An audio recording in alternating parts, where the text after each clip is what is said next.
Hello guys, welcome to Redditor's Revenge. Here we post amazing revenge stories daily, and if you want more content like this, please subscribe to the channel and stay tuned with us. Moving on to today's first story, which is about a traumatic period in OP's life, and how she overcame it to exact revenge on her husband. Now story. I 35F had to make peace with the fact that I became a widow. About 7 years ago, I got married to a Marine. I knew about the risks and complications of it at first, but I was too in love with him to care about the dangers of what might happen. I thought we were in times of peace and the likelihood of something happening to him would be too low. We lived happily as he got constantly deployed and came back for 5 years. We also had 2 kids, a son and a daughter who were twins. I thought everything was fine, but after the kids were born, I got more and more worried that something would happen to him. I kept convincing him to leave the military and find a civil job, but he would tell me he wasn't good at anything other than shooting. He always joked about being a Marine or a plumber, and I always wanted him to just be a plumber. One night, I had a dream that he got hurt and that I couldn't see him. That was the day he was supposed to be deployed, and I begged him to stay, but he was too stubborn and told me that I was being ridiculous over a dream, and that I should just wait like every time. This time was different, though, and I just felt this nagging unrest in my chest that something bad would happen to him this time. They were supposed to be 2 months, and the first month was the hardest time I had ever spent waiting in my life. I became neurotic and constantly stressed, and one day my door knocked, and I had a feeling that I knew what was on the other side. It was a general telling me that my husband was killed in action. It was the worst feeling I ever had, and I felt like I had lost a limb or an organ. I fell into a deep depressive state, and it was very clear to my children and my family. My kids were too young to know what was happening. Things were not well for 3 years, as they were the worst years of my life. I constantly went to therapy, and I had no idea how to parent without him, at least supporting me. I was used to doing a lot of stuff alone since he was deployed a lot, but I couldn't face the fact that I had to do this long term. Everyone was worried about me and my mental health, and I soon had an intervention with family members who told me that I can't keep going on like this. After those 2 years, my cousins introduced me to a friend of theirs, and even though it felt extremely unlikely, we quickly got married. After years of struggling, depression, and mental breakdowns, I had finally gotten over my ex-husband, and I was finally in a proper mental state to meet someone new and get married. Things were finally looking up, and he was wonderful. He was the complete opposite of a soldier, as he was a simple accountant who never got into a fight in his life. His career and life were completely safe, and I wanted safe more than anything. I couldn't bear to lose someone else I loved again, so I took him for all his faults and despite any boredom that may come off him to my friends. We had a wonderful 2 years together. My kids grew up and were now 9 years old, so my new husband was pretty much their dad now. They got along with him very well and even called him dad, since they hardly remember their real father. Every once in a while, I would find an old picture or video with my ex-husband, and I would miss him terribly, but it was a different kind of missing now. I was happily married to my new husband, and I felt like I had finally gotten over my deceased husband completely. One day, though, I was out in the coffee shop getting my coffee after dropping off the kids at school, and I felt something strange. I felt like someone was following me from school to the coffee shop, but I was always anxious like this, so I didn't give it much thought and just went on with my day. Inside the coffee shop, however, I was looking out through the window and saw a man wearing a military surplus store jacket and a cap. He looked vaguely and frighteningly familiar, so I kept staring at him for a bit, but then he got up to leave. I don't know if it was because it was near my ex-husband's death day or what, but I kept thinking about him a lot. I went home that day and told my husband about the whole thing, but he told me that I was just paranoid and imagining things because my ex-husband died around this time. I believed him and went on with my week. After a few days, however, I saw the same man again in the supermarket, buying a bunch of canned food. This time I got a closer look at him. He was bald under the cap, with a very thick lumberjack beard. He looked unrecognizable to me, but I felt this pull to go and spark a conversation with him. He was at the self-checkout with his back turned to me, so I went up to him and thanked him for his service.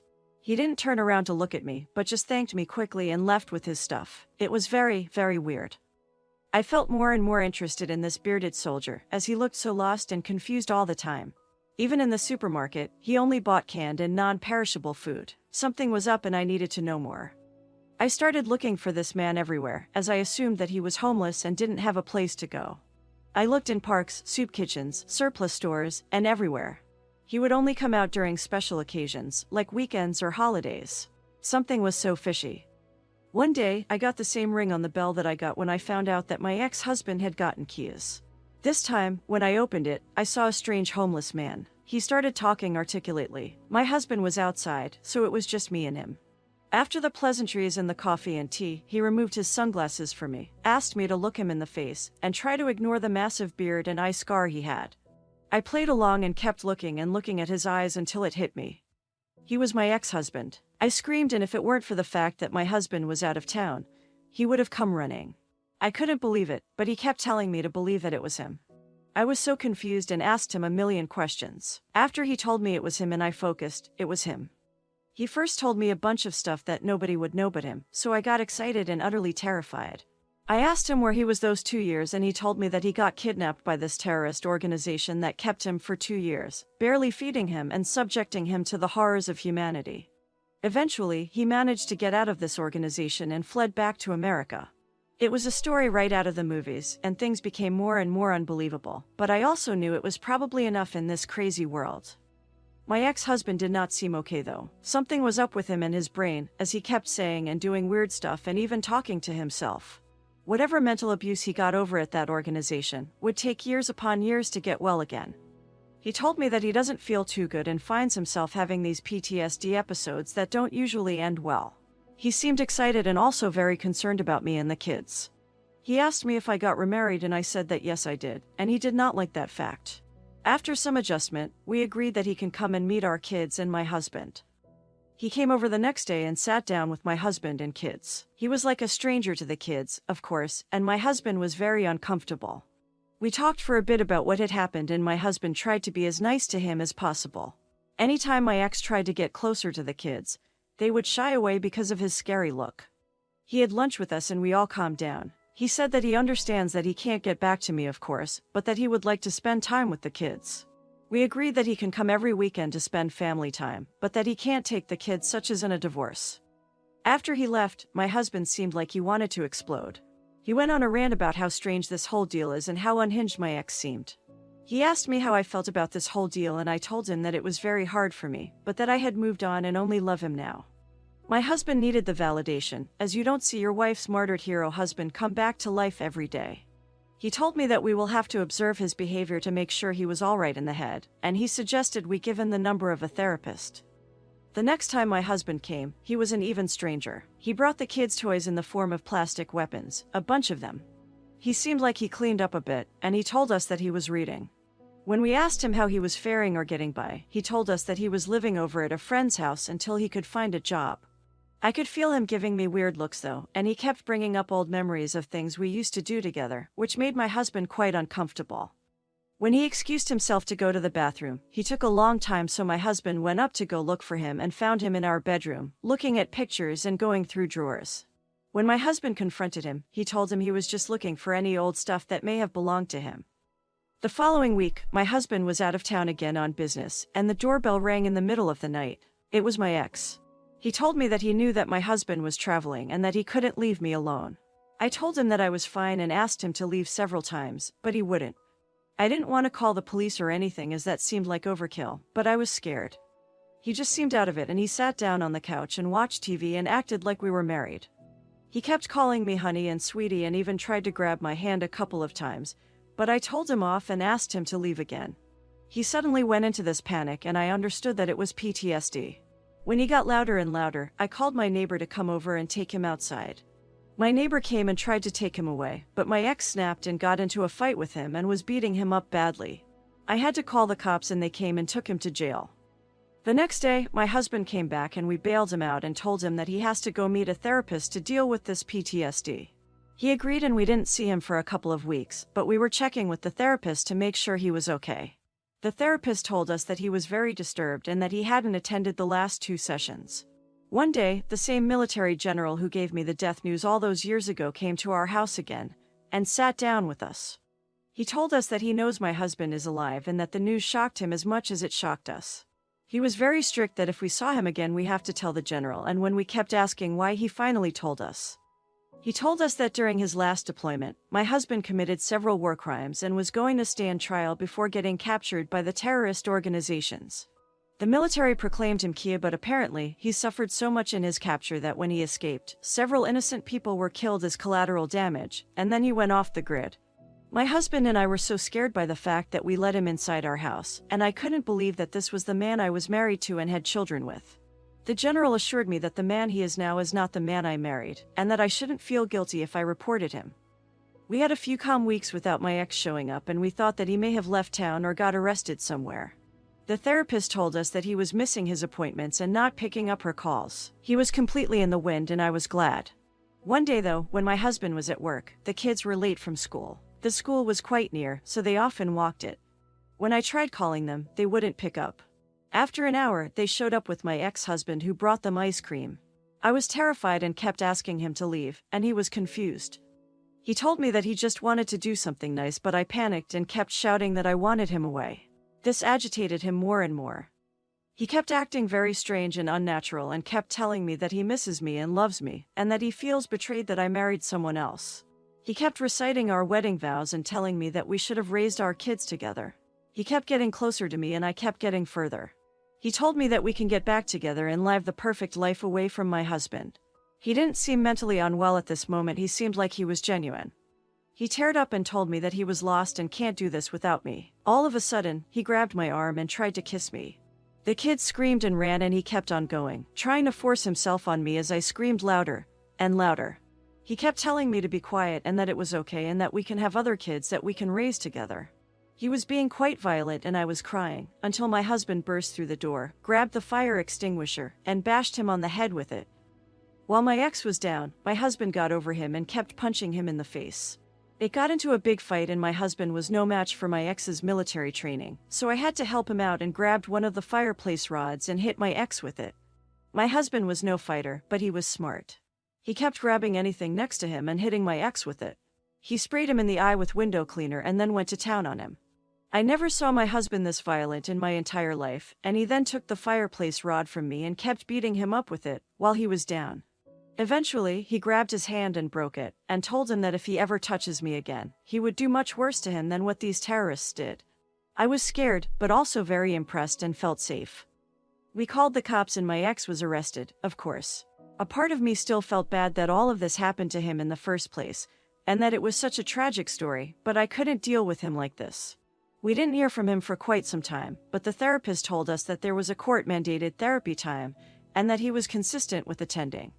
My husband and I decided to stop following the whole story altogether until the military general called us one day and told us not to worry about him again. When we asked how, he told us that he was redeployed and killed in action for real this time, and that they buried the body. I felt so confused, but I also had a feeling that it would have been better if this was what happened to him in the first place.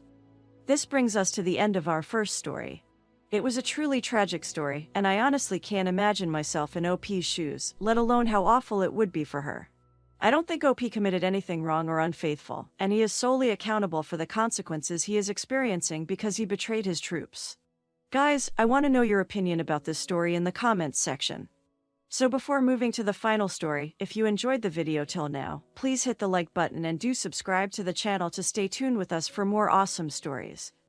Now, moving on to our final story, in which OP committed a malicious compliance on a jealous colleague of his, since he disliked OP for no reason and used to insult him every day.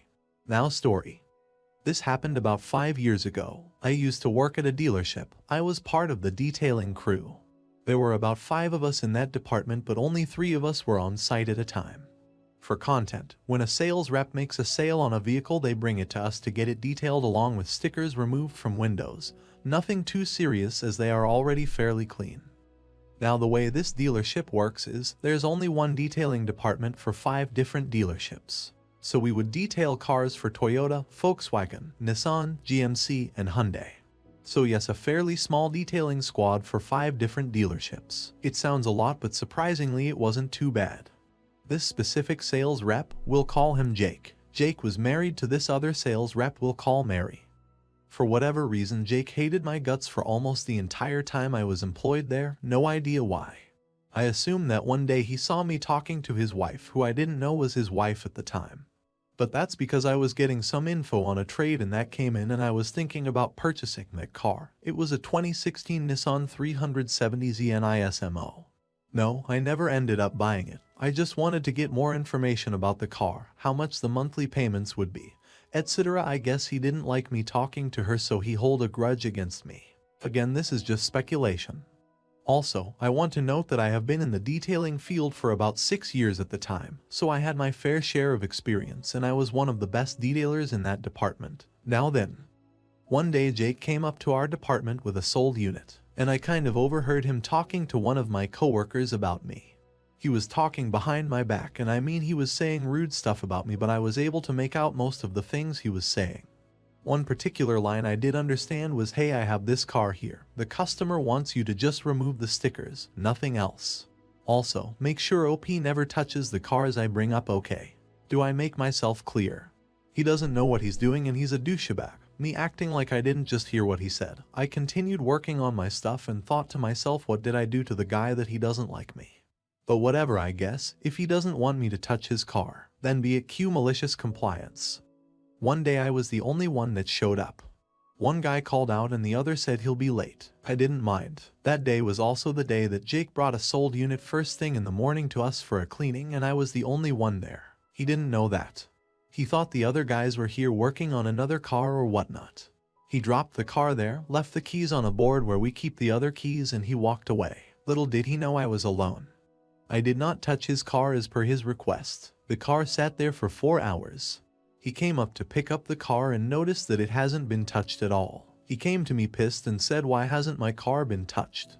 Did no one touch it?" I said, "No, Jake, no one touched the car," to which he replied, "Why? The customer is waiting." "What the hell, why didn't you do it?" And I said, "Oh no, I can't. You said not to let me touch whatever car you bring us because I don't know what I am doing and I am our word. And sadly I am the only one here at the moment, so I guess you'll have to wait for the next guy to show up." Assuming he does show up today, he looked shocked and started apologizing because he said I didn't mean any of that. I just ignored him and went back to doing what I was doing. He had to explain to his customers that he had to reschedule them for another date. Our boss later found out about what happened, and he had a long talk with him about treating his fellow colleagues with respect and not discriminating against anyone for any reason at all. I know the ending wasn't as satisfying as most posts here, but I felt good that day when he found out. I heard everything he said about me that day. Now, here is the end of our today's video. I hope you guys enjoyed the video. Guys, let me know if you had any encounters with such jealous people in your life and what's your opinion about them in the comments section. So before leaving, please hit the like button and do subscribe to the channel to stay tuned with us for more awesome stories.